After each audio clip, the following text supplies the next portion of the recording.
Hi!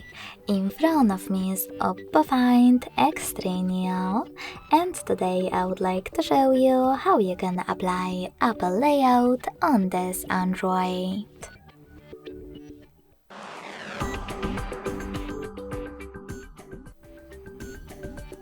Begin by going into Play Store and clicking on the search bar. Following that, type in iOS Launcher and get this free app from this developer. When it's ready, open it.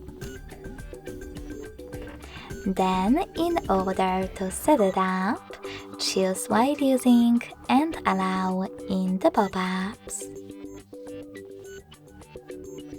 Then, close Launcher app and go into Devices Settings.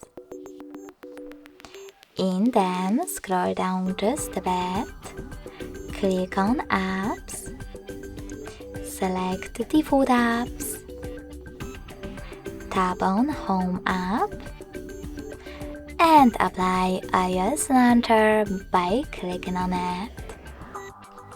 Lastly, tap on Got It. As you can see, after that, Apple layout was applied successfully on my device. Thanks so much for watching. If you enjoyed this video, don't forget to leave a like, comment, and subscribe. Bye!